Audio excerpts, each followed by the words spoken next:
Hi, I'm Linda Holmes. It's NPR's Book of the Day. There are a lot of stories that have been told about mothers, good ones, lousy ones, ones who are around and ones who are gone. Sadeqa Johnson's novel, The House of Eve, set in the 1950s, is about two young Black women who have really different experiences around mothers and motherhood. Eleanor is in Washington, D.C., where she encounters a closed circle of elite Black families. Ruby is in Philadelphia, rejected by her own mother. They both fall in love with men who are, at least in someone's eyes, the wrong men. Johnson told NPR's Ayesha Rascoe that she thought about her own grandmother and her own mother as she wrote about having and not having children. Young love can be so overwhelming. The stolen glances, the butterflies in the stomach, the drama. But mix in the racism and misogyny of the 1950s, and that cute puppy love could easily become corrosive and dangerous.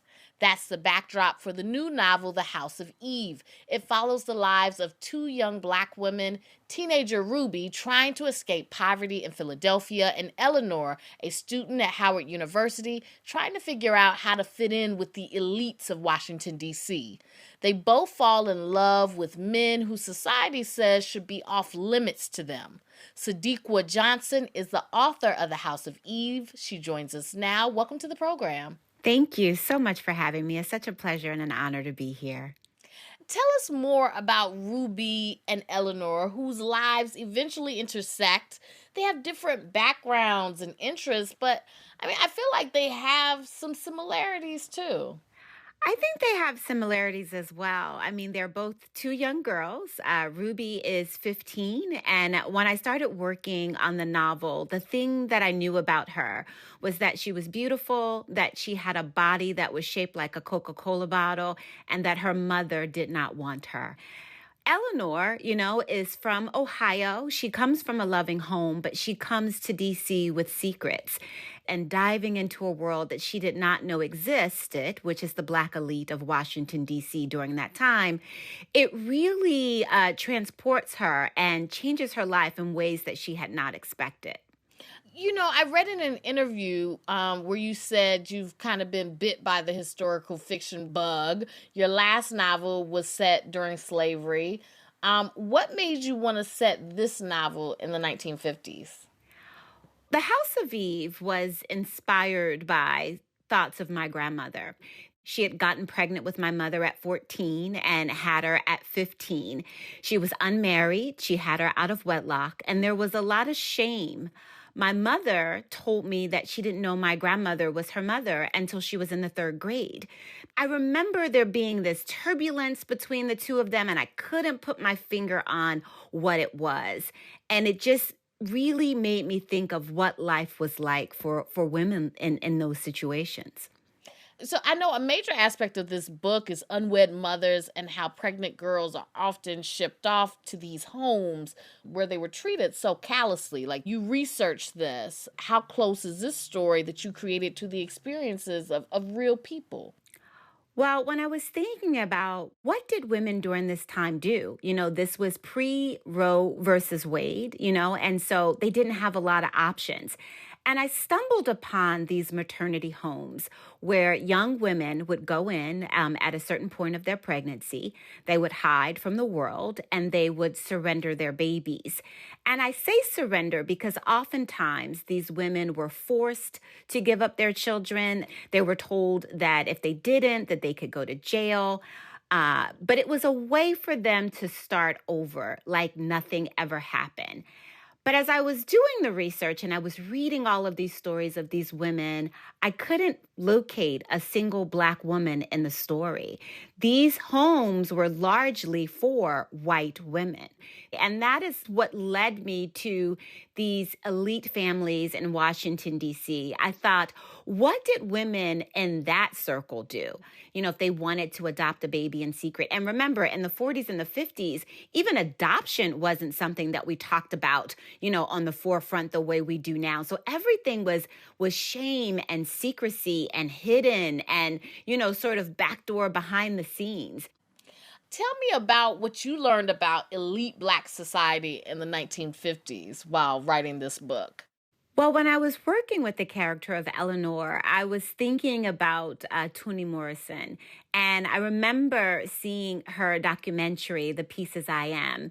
And she said that she didn't know that Black folks separated themselves by color until she stepped foot on Howard University.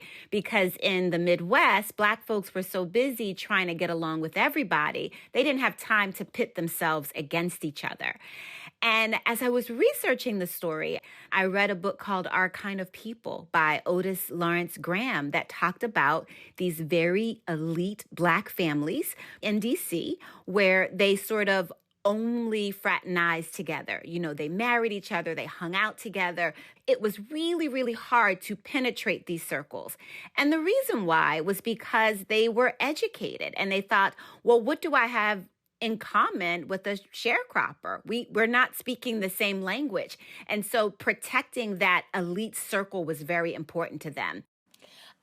And I wanted to get into this idea of motherhood because it's so deep within this. You have Ruby's mother, who basically ends up abandoning her, but her Aunt Marie steps in. There comes a point where Eleanor views motherhood as a way to kind of solidify her as a woman and as a wife. But there's also all of this shame that these mothers carry or attempting to be a mother that I could relate to and feel in my bones. Did writing this book change anything about the way you see motherhood? Yeah. Eleanor came to the story much later. The story was actually Ruby's. I knew that, she was a young girl and she was in danger and, things happened to her. But I couldn't figure out how to make it a full 90,000 word story. And when Eleanor came, she came with this rage and this desperation. And I felt her saying, I'm a barren woman and I need to have a baby, and like you said, there was a lot of shame around not being able to produce a child. And so working through what motherhood meant for Eleanor, on one hand, it was about having a child. But on the other hand, it was about keeping her family together and making her mark in a community that did not want her. And so that was her tie-in. This is obviously Black History Month, and we often celebrate the stories that are well known. Your book is about personal stories that aren't well documented or even acknowledged. Why do you think it's important that we learn about these stories, particularly about Black women that may not have always been told? Well, for me, I have a teenage daughter who says, Mom, every year we learn about Martin Luther King. We learn about Jesse Owens. We learn about, Jackie Robinson. But we don't learn about, the Mary Lumpkins of the world or even Dorothy Porter, who plays a really big role in the House of Eve. And Dorothy Porter was a real life woman who worked at Howard's Library. She amassed the largest collection of African and African American and Caribbean art in the world. She spent 40 years on this collection, and it's housed at Howard University. And so she was a real life hero. And when I discovered her, I thought, oh, she needs to be in my book, And so when I can highlight a woman, a Black woman who people don't know about, I feel that it's my duty to give them their shine. That's Sadeqa Johnson. Her new novel is The House of Eve. Thank you so much for talking with us today. Thank you so much for having me. It's been my pleasure.